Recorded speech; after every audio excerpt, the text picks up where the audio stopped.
तो ये सीधा प्रसारण हम बड़ा मलहरा से आपको दिखा रहे थे अनादि टीवी के माध्यम से, जहां मुख्यमंत्री शिवराज सिंह चौहान पहुंचे थे। बीजेपी प्रत्याशी प्रद्युम्न सिंह लोधी के समर्थन में वो चुनावी सभा को संबोधित कर रहे थे और इस दौरान उन्होंने तमाम तरह की बातें भी की और क्षेत्र की जनता से संवाद भी स्थापित किया। इसके साथ ही अब हम आपको सीधे लेकर के चलेंगे लखनऊ, जहां स्वास्थ्य विभाग की प्रेस कॉन्फ्रेंस आयोजित की गई है। जितना ही आप इसको रोकेंगे उतना ही आपके संक्रमित होने की आशंका कम रहेगी।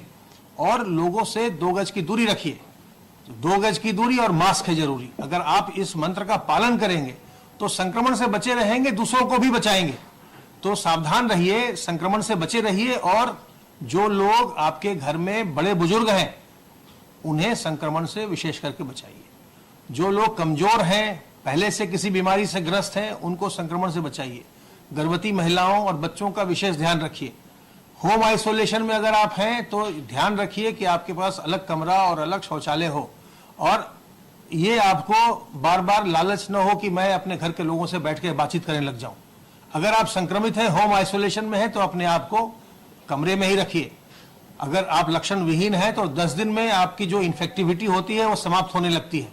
तो 10 दिन तक बिल्कुल आप अपने कमरे में बंद रहिए। लोगों से कोई संपर्क न करिए, परिवार वालों से भी दूर रहिए। जो खाना वगैरह हो घर के कमरे के बाहर रखवाइए, आप ले लीजिए। और आपकी चीजों का दूसरे कोई प्रयोग न करें।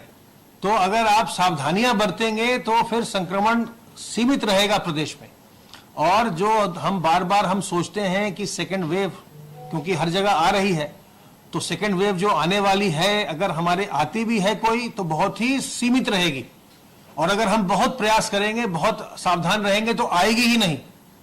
तो इसलिए हमें बहुत सावधान रहना, सतर्क रहना इस समय बहुत जरूरी है। और खास करके ऐसे समय में जब त्योहार है और जाड़े का मौसम आ रहा है। जाड़े के समय श्वास की परेशानियां लोगों की बढ़ती हैं और लोग बाग कमरों में ज्यादा अंदर रहते हैं क्योंकि ठंड लगती है। वैसे में एक दूसरे से संपर्क होता है और ये संभावना बनी रहती है कि संक्रमण फैले। तो वो भी ध्यान रखना है कि जो मौसम आ रहा है ये भी कोरोना के अनुकूल है। इसलिए ये ध्यान रखना है कि हमें सावधान रहकर संक्रमण को नियंत्रित रखना है। हम और आप मिलकर के प्रदेश में संक्रमण को नियंत्रित रख सकते हैं। और जैसे कि आपने देखा है पिछले 41 दिनों से लगातार संक्रमण का स्तर नीचे आ रहा है। ये आपकी जागरूकता से, आपके सहयोग से और जो हमारे स्वास्थ्य विभाग के और अन्य विभागों के जो हमारे अधिकारी कर्मचारी हैं उनके प्रयास से हुआ है। तो हम इस प्रयास को बराबर बनाए रखें और प्रदेश में संक्रमण का स्तर बिल्कुल नीचे रखें। सावधान रहिए, सतर्क रहिए, संक्रमण से बचे रहिए, स्वस्थ रहिए और प्रसन्न रहिए।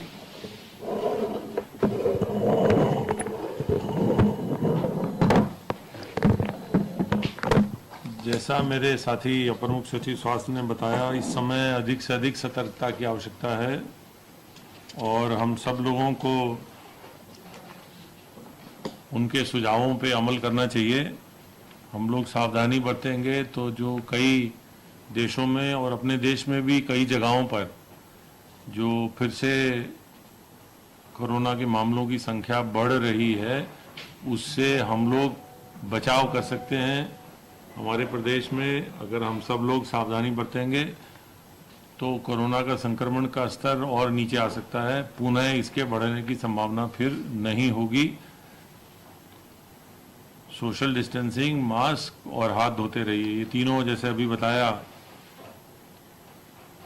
अपर मुख्य सचिव स्वास्थ्य ने, उसका हम सब लोगों को पालन करना है, उस पर अमल लाना है। जैसे आपको बताया उन्होंने, प्रदेश में कोरोना संक्रमण घट रहा है, मरीजों की संख्या भी अब घट रही है। इसी के साथ साथ हॉटस्पॉट भी कम हो रहे हैं, कंटेनमेंट एरियाज भी कम हो रहे हैं। दोनों जगह कम हो रहे हैं। उसका मतलब ये नहीं है कि हम सब लोग सावधानी बरतना छोड़ दें। सावधानी बरतें, सावधानी में ही भलाई है। प्रदेश में आर्थिक गतिविधियां तेजी से चालू हों, उसके लिए अब इस समय लगभग 80% से अधिक उद्योग पूरी तरह से चालू हो चुके हैं। लगभग 52 लाख श्रमिक इन उद्योगों में कार्यरत हैं।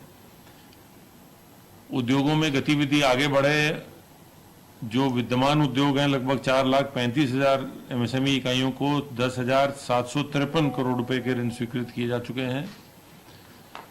इसके अतिरिक्त नए इकाइयां स्थापित करने पे भी सरकार बहुत प्रयास कर रही है। इसके लिए सरकार ने एमएसएमई एक्ट में परिवर्तन भी किया, एक नया एमएसएमई एक्ट लाया है, जिसके अंतर्गत यदि कोई नई इकाई एमएसएमई की लगाना चाहता है तो वो समस्त, अगर